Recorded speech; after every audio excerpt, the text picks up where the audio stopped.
And from whatever I can gather online, apparently they're giving way less for trade-ins now than they were before. At least this is the narrative that I'm being sold on YouTube right now. So how much are they overcharging by, and how much are they undervaluing your trade? In my case's examples, this figure was about 20%. Now, should this be taken as a guarantee? No, but that's the beauty of it. You can very easily find out for yourself what the margins seem to be for your situation by using the methods that I applied in this video. Now, before buying from CarMax, pay attention so you know what the fuss is all about online. Is some of it true? Yeah. CarMax is a bit overpriced and seemingly overstocked. Actually, Scotty summed this up beautifully and factually. The lies that these companies throw out. Here's what CarMax's spokesman said. We're trying to strike a nice balance between making sure our cars are priced right, but also trying to maintain our profit margins. Those places are all crook joints. They charge way too much for the cars. They say that's the right price. Yeah, the right price for them. The whole thing about buying a used car is they're only worth whatever anyone will pay. So if you don't pay their asking price, they got to come down. Well, that's another reason why they're all starting to go down, because people are sick of the high prices and they're just saying, hey, I can find one cheaper. Guess what? They won't sell any of their cars. Them saying the right price. Yeah, the right price for them. Those places were always overpriced. It was the convenience factor. Well, we got the cars here. Here's the price. If you don't like it, well. So I spent the last 2 weeks researching CarMax inventory to try and understand exactly how much more they are compared to the rest of the automotive market, and exactly why it seems they've got stores flooded with vehicles and it's a disaster. Now, wanting to put myself in consumer shoes, I really ask myself, is it safe to be buying a car from CarMax, or should one stay clear of them? This $3 billion figure is not a small number, and if we narrow it down, their problem doesn't really seem all that bad when you compare it, especially given that they've turned a profit in 2023. Now, some of that profit was due in part to reducing operating costs, sure, but they're suffering from the same problems and using the same solutions as everyone else in the industry. Sales aren't just down at CarMax. They're down across the board, across the world. I found a lot of overwhelming evidence that CarMax has just the same problem as every other dealer group, and a lot of underwhelming evidence that they are heavily overcharging customers. Now, what do I mean in numbers? Let's dig into that a bit. CarMax has about 56,000 cars. What does that mean exactly? I don't know. AutoNation, Lithia, and Penske are some of its major competitors. Let's see how many they've got. AutoNation turned up with 22,000 used cars, Lithia with 33,000 used cars, and Penske with 9,700 used cars. Herb Chambers Group, a local group here in Boston with about 50, 60 stores, has about 3,000 used cars. By the way, this doesn't include the new inventory that they've got. Well, okay, they've definitely got a ton of cars, but really stacked against one another, it feels like a normal amount of cars, not really a backflow.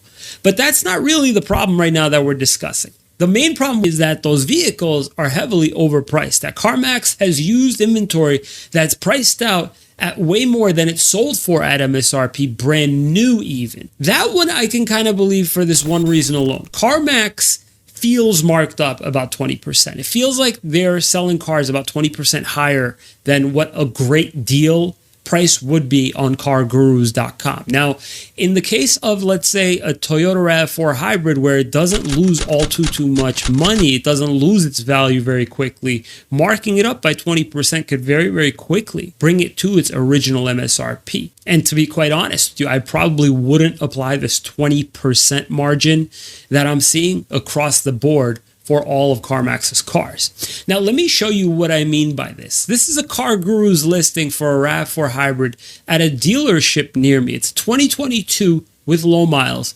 CarGurus, great deal, price rating of $30,500. Now, it's been sitting for 60 days and the price was reduced from $35,000 to $30,500. A similar one at CarMax, $37,000. That's steep. And how much is a brand new one exactly? Well, if you go on Toyota's website, it's about $36,000, about $1,000 less than CarMax wants for their car. Now, another example, I pulled up a Honda CR-V EXL on CarGurus, and that revealed a low mileage, great deal price rating to be around $26,500. That one had been sitting for about 100 days and also had a $5,000 price reduction. CarMax had this roughly the same car listed for about $30,000. So if we had 26,500 times 1.2, that brings us to 31,800. The whole point of all this is, if you're wondering if CarMax can be trusted, yes, they can certainly be trusted. Their cars oftentimes are just as good and sometimes even better than lease return vehicles you see at the dealership, because a lot of the customers turning in those vehicles were the original lessee. They're just trying to trade into CarMax to get a better value for their car. Now, will they be the cheapest cars on the market? No. Will they be the easiest to buy from? Probably. Now, what I think, will they adjust their prices? Not by much if they do. In fact, I don't think they're having too much trouble selling the desirables that they've got, given the fact that inventory isn't exactly bursting through the seams, given that they're in the business of used cars and not new ones. What I think should be approached with some caution is definitely financing. CarMax makes a ton of money on auto loans, and they're definitely privy to lower rates if they want it to be, given the amount of volume they drive to banks. This is definitely the case for subprime loans. I think if you're going in with some form of financing already in place or as a backup, it's okay to buy from CarMax if you're in love with the car. But you should probably weigh out other search results carefully before deciding. You should probably have some sort of financing in place before going in. Now, if you're considering trading in your vehicle to CarMax, understand that CarMax is definitely not trying to stock up anymore, and right now is doing the opposite of what it did that caused this issue in the first place. They're definitely not going to be the most aggressive trade-in value. However, I do think it should be shopped along with the dealer you're working with and the other online retailers like Vroom and KBB. However, I don't really think they'll give you as attractive as a price as they once did. I tried out a car in their Sell Your Car online tool. It was a RAV4 XLE, and they and the other two online buyers were really at about $20,000, with Vroom at like $19,900 and Carvana at like $21,000. CarMax itself had RAV4s in similar condition selling for about $25,000, yet they wanted to trade this car in for about $20,000. So again, your situation could be way different, and I truly do wish you would do the homework for yourself instead of skipping CarMax altogether, because it truly can make some sense in some cases and not in others. So use the tools in the description below to shop for used cars online, get a trade-in value, get a loan pre-approval, as well as get pricing for new and used vehicles. Thank you so much for watching, guys. We'll see you next time.